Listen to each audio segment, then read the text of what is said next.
Hello everyone, I'm back with the second chapter of timber, the second part of timber. In this video, we will be covering the processing of timber.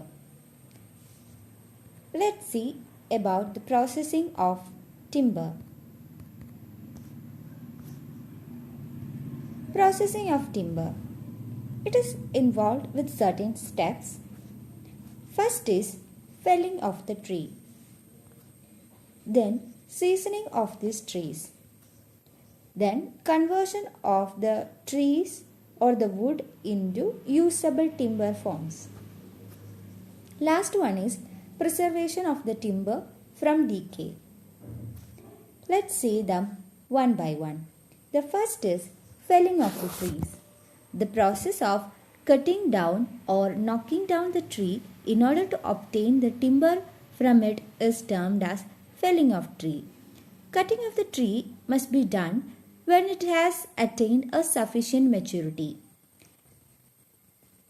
That means the optimum age of felling is about 50 to 100 years.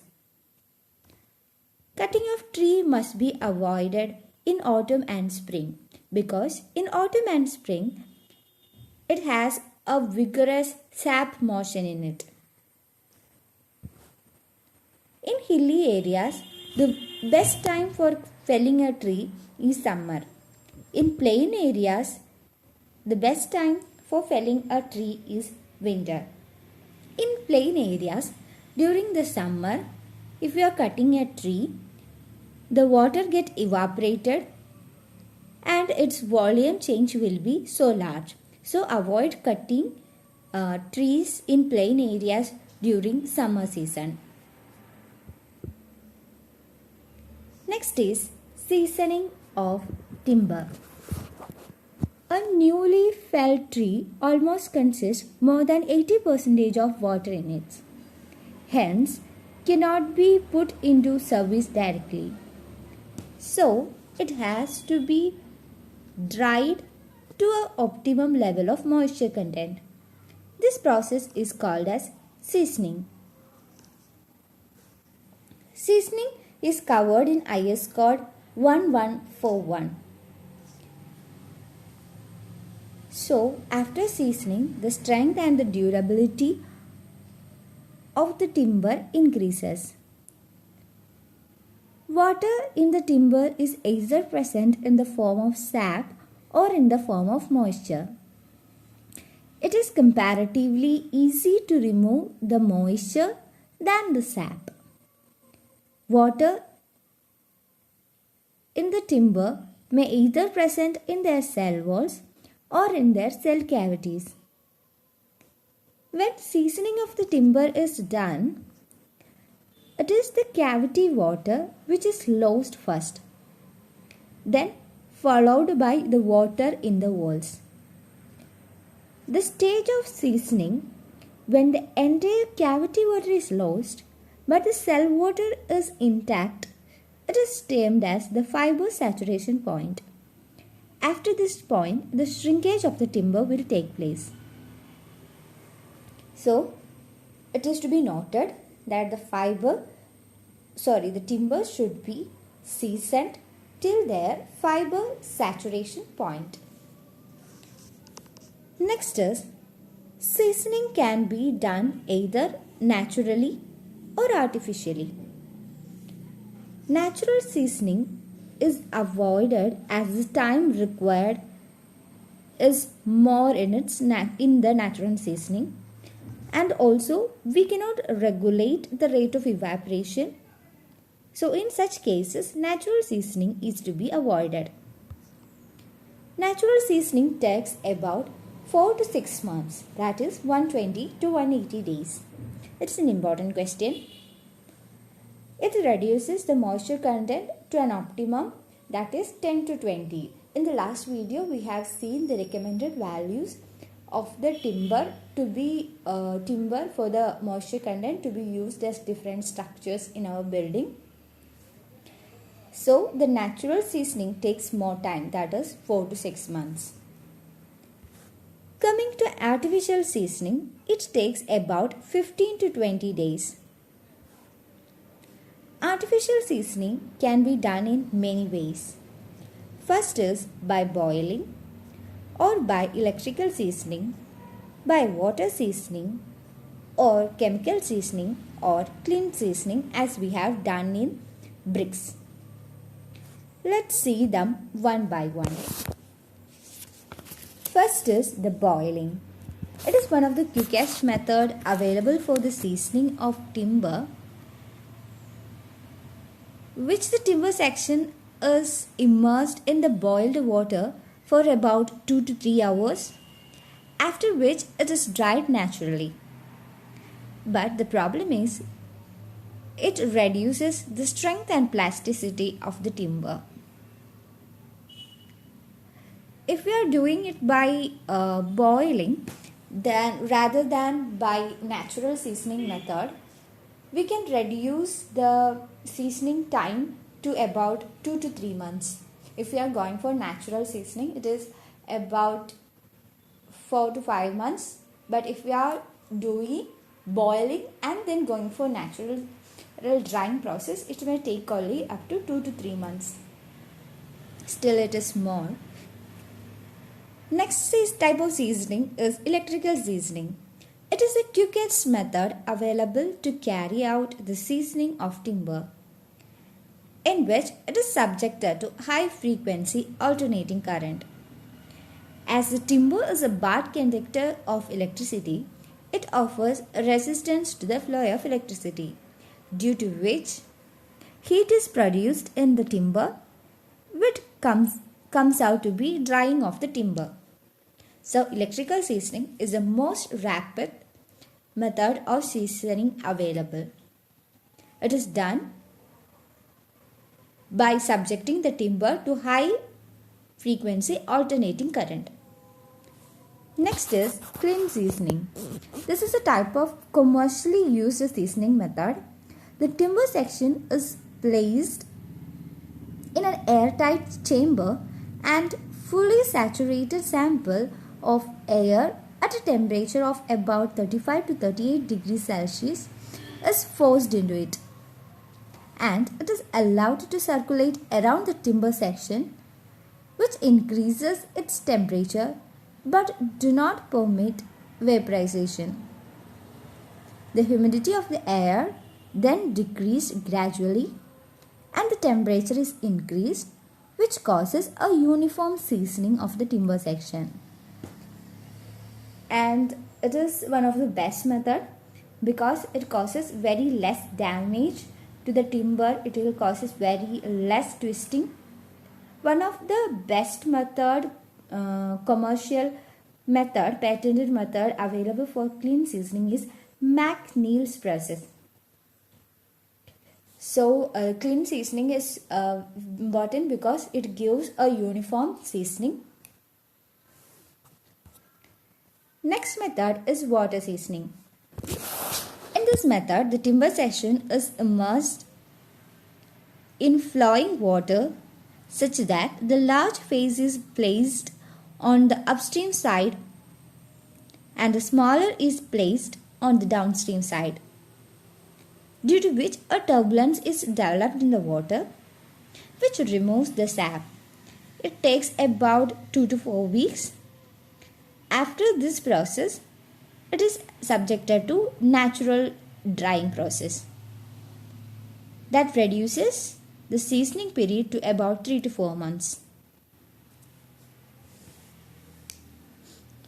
So that is about the water seasoning. Next process is known as chemical seasoning. Since we are using certain chemicals, it is also called as salt seasoning. Timber section is immersed in a solution of soluble salts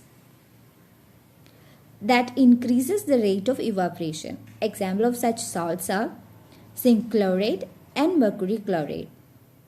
Section obtained from this method have a very less tendency towards twisting. So that's all about the different methods of artificial seasoning.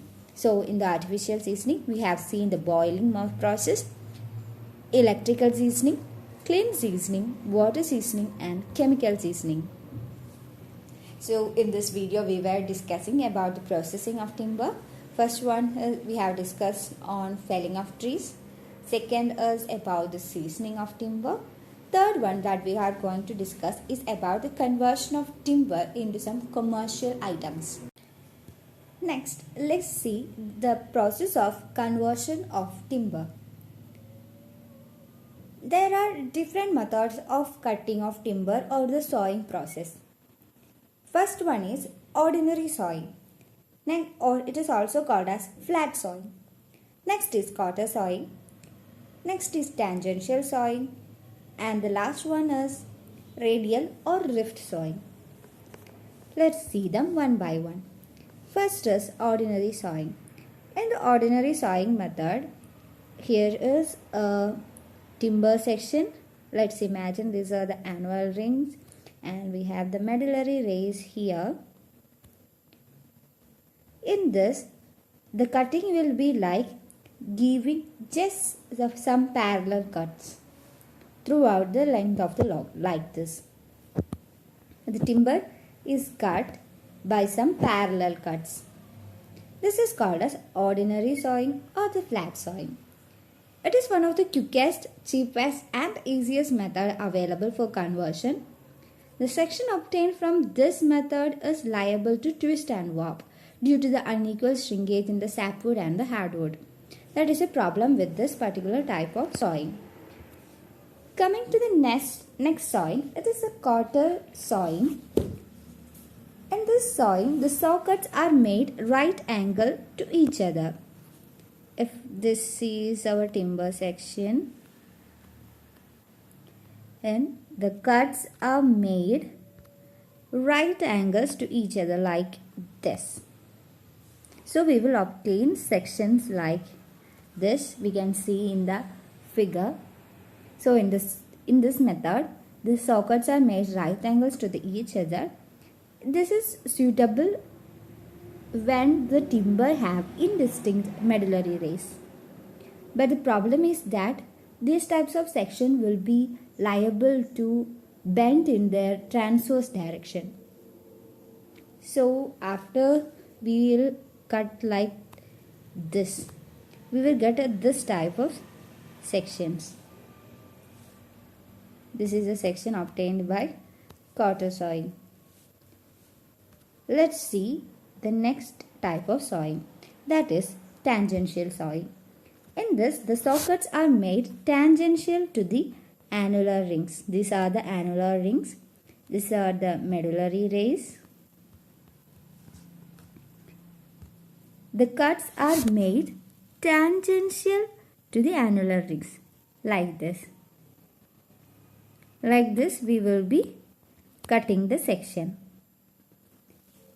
This is suitable for those type of sections which possess distinct annular rays but indistinct medullary rays. The section obtained from this method is observed to have some least strength due to the non-availability of the medullary rays. We know that the annual rings are held together by this medullary rays. If we are cutting a section and this medullary rays are being cut, means there is nothing to hold the annular rings together. So there will be a separation of the annular rings. So if we are giving any load to that, or if we are stressing that particular section, this annular rings will get separated. So this type of sawing will provide least strength since the medullary rays are being cut. Next type of sawing, and the last one, is the radial sawing. In this method, the saw cuts are made in a radial direction. Let's see how it is. Here we have the annular rings, the medullary rays. Like this, the cuts are being made in a radial direction to the annular rings, like this. But the very important thing we have to note that here we are getting the medullary rays intact. The medullary rays are not damaged. That means we will get a section which have a high strength. So in this method, the sockets are made in radial direction, that is parallel to the medullary rays. The section obtained from this method is observed to have more strength due to the presence of the entire medullary rays. Moreover, which also imparts an aesthetic appearance. Due to the high wasting of the timber section in this case, this method is observed to be uneconomical. So let's compare the strength properties of different types of sawing. So in radial type of sawing, we have seen the section will be something like this with the medullary rays intact, so the annular rings are held together, so it will have the maximum strength. But in case of the tangential type of sawing, the annular rings, the cut is made tangential to the annular rings, so that the medullary rays are being cut, so it cannot hold the annular rings together, so it will have the least strength. So the order of strength is radial, ordinary, quarter, and the least strength section will be from the tangential sawing. So that's all about the different types of sawing. So after the conversion or by sawing, we are converting the timber into different industrial forms or market forms. Let's see them one by one. Let's see what are the industrial timbers that is available. First one is the veneers. Veneers are nothing but the thin layers of wood which are obtained by cutting the wood with a very sharp knife in a rotary cutter. In the rotary cutter, the wood log is rotated against a sharp knife or a saw, and it will be cut into very thin sheets. These thin sheets are dried in the kilns, and then finally veneers are obtained. Veneers are usually used for the manufacture of different types of wood products like blockboards, plywood, etc. So that is the first form of industrial timber, that is the veneers, that is very thin sheets of timber. And the dimensional specification is given. Its thickness must be between 0.4 to 0.6 mm. In no case it should be greater than 1 mm. So the thickness of the veneers should not be greater than 1 mm. The favorable thickness is 0.4 to 0.6 mm. Let's see the next one, that is plywood. Plywood, the meaning is that ply means very thin. Plywood is actually obtained by adding thin layers of wood or the veneers that we have discussed earlier over one above the other. Veneers are placed one above the other and they are joined as successive layers using suitable adhesives or glue. Hessian glue is mostly used. So the plywood is obtained by gluing together 3 or more veneers together under a certain pressure of 7 to 14 kg per centimeter square. The grains of the successive layers are at right angles to each other. Because of this, we get the dimensional stability in both perpendicular direction, that is in the lateral direction and in the longitudinal direction. Plywood gives a great impact resistance also. and because of the gluing in perpendicular direction, the tensile strength in the all directions will also be same. That is the property of the plywood. Plywood have so many uses. We all know. It can be used for the doors, partition walls, ceilings, paneling walls, forms of concrete, etc. And also nowadays very useful for decorative appearance, like in the theaters, auditorium, temple, churches, restaurant. For the architectural purpose, we are using plywood. So that's all about the second form of industrial timber, that is plywood. Plywood is a very important topic as far as an exam is concerned. Thickness of one ply, that means a thin sheet of plywood, will be almost equal to 1 to 3 mm. 3 ply thickness will be 3 to 6 mm. 5 ply thickness will be 5 to 9 mm. 7 ply thickness will be 9 to 16 mm. You have noted here that the plies will be like in odd numbers, 1 ply, 3 ply, 5 ply, like that. Mostly the veneers are glued in odd numbers. Next one is fiberboard. Fiberboard are rigid boards made from wooden fibers or vegetable fibers. This can also be called as reconstructed wood, because we are making a pulp of the wooden fiber and we are making this fiberboard, so it is called as reconstructed wood. Actually, the process is that it is not so important, still I am explaining. The collected fibers are boiled in hot water and then transferred into a closed vessel. Steam with very low pressure is pumped into this vessel and the pressure is increased suddenly. Due to the sudden increment of the pressure, the wood fibers will explode and the natural adhesives or the sap in the fiber will get separated. Then they are cleaned and separated on a wire mesh.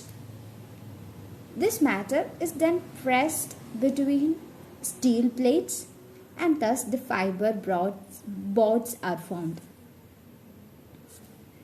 Nowadays, fiber boards are in large use in the construction industry for the wall paneling, ceiling, partition, flush doors, flooring material, etc. It is a very sound insulating material also. So that's all about the fiberboard. Fiberboard is a rigid boards from the wooden fibers. Usually its thickness is very important. The thickness is 3 to 12 mm.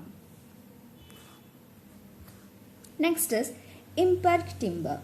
Imperk timber means these are the timbers which are fully or partially covered with resins. Mostly the resin used is phenol formaldehyde. Thin layer of wood or the veneers are taken and then they are put into some resin solution. This resin solution will fill up the voids in the wood and form a consolidated mass. It is then heated at 150 to 160 degrees Celsius and thus imperk timber develops. It is available in the market in different patented names. Imperk timber have a very good resistance against moisture, weathering and acids. They are very strong, durable and provides a beautiful appearance. These are nowadays used for making wooden molds, furniture and some decorative products, etc.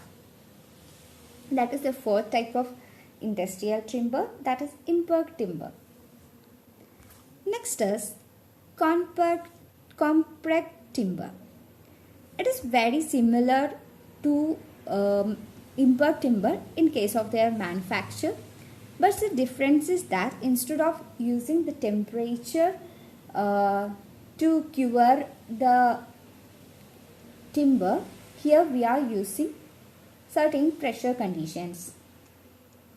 The resin is input into the timber or the Venus under certain pressure conditions, so that this compared timber have more strength than the import timber. Usually its specific gravity is about 1.3 to 1.35. That's not important. Next type is the batten boards and block boards. This batten boards or the block boards, they are having a core of wooden strip, and over the wooden strip, Venus are placed to form their coverings. If the wooden core have a width of about 60 to 80 mm, it is called as a batten board. If it is having the thickness or the width of about 25 mm, it is called as a block board. So let's see what it is. Imagine a wooden strip like this. More and more wooden strips are glued together. Then we are placing Venus over them to cover it. This is called as a batten board or the block board.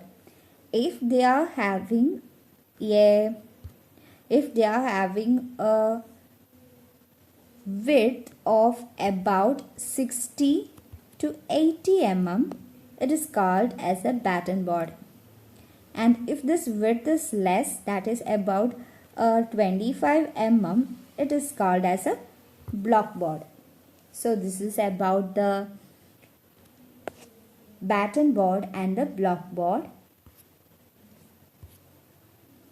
So here is a detailed figure which shows the batten board and the block board. Here we have, for the block board, here we have the core of about 20 mm height and a width of 25 mm, and over the top and bottom faces, Venus are placed to it. And in case of the batten board, the width of the core part will be 60 mm and the top and bottom is covered by Venus. Next is one similar type of industrial timber, that is laminar board. If instead of using a wooden core or a wooden strip, if we are using Venus, that is, these all are the Venus. If we are using the Venus having a thickness of about 6 to 7 mm, then it is called as a laminar board. Venus are placed like this. And they are glued together to form this wall portion, and then Venus are placed over them of small thickness. Venus or the ply sheets are placed over them of small thickness. The use of the laminar board is used for aircraft construction. So we have missed some point here. The block boards are usually used for partition purposes, paneling, marine and river crafts, and sometimes in railway carriages, etc. That point we have missed in the last slide. So that is about the laminar board. Next is the batten. From the figure, we are so familiar with what is meant by batten. Let's see their dimensional property. They are of a rectangular piece of a timber. Its width and the thickness should not be greater than 50 mm. So the property is that its width and the thickness should not be width and the thickness should not be greater than 50 mm. That is the property of a batten. Next one is a bulk. Bulk is roughly in a square shape and its cross section should be greater than 50 mm. 50 mm by 50 mm. In case of batten, it was a rectangular piece which the dimension should not be greater than 50 mm. But here in the case of a bulk, it is a square cross section with a cross section greater than 50 mm.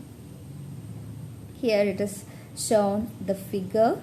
Next one is a plank. Very familiar one again. It is a piece of timber having a thickness very less than 50 mm, but its breadth is greater than 50 mm. That is called as a plank. The next one is a board. Board is very similar as the plank, but the dimensions are a bit different. The thickness is less than 50 mm, but the breadth can be greater than 150 mm. That is the board. Next one is called as a deal. Deal is actually a rectangular soft wood log.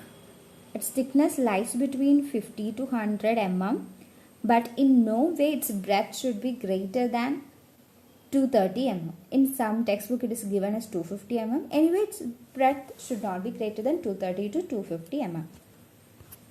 Next one is a log. Log means the trunk of a tree obtained after removing all the branches. So this log is then converted to other forms of timber. That is log. Next one is a pole or a spar. It is a long sound log of wood, but the diameter should not be greater than 200 mm. It is sometimes called as spar also.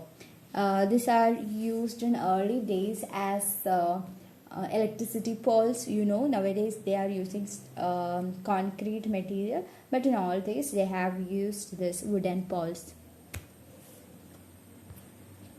Next one is scantling. Scantling is a piece of timber which is of non-standard size and cross section. According to our requirement, we will work on it and cut it or sawn into different size and different cross section. But the general thing is the length of the scantling is limited to 200 mm. That is, the length should not be more than 200 mm. Next is end. So end is a short piece of a deal, batten or a scantling. So already we have seen what is meant by deal, batten or scantling. Short pieces of any of the three is called as an end. Next one is quatrain. Quatrain is a square piece of timber and its length is between 50 to 150 mm. That is known as quatrain. You can see in the figure. So we are done with the different forms of industrial timber. In this particular video, we have come across the felling of trees, the seasoning of timber, the conversion of timber. I think this video has become a bit large, so I am cut shorting here, and the next process of timber, that is the preservation of timber, will be taken in the next video. So thank you everyone. This is the end of the video. If you like this video, please subscribe to this channel, and if you like this video, please give a thumbs up and share it with your friends who are preparing for competitive exams. Thank you.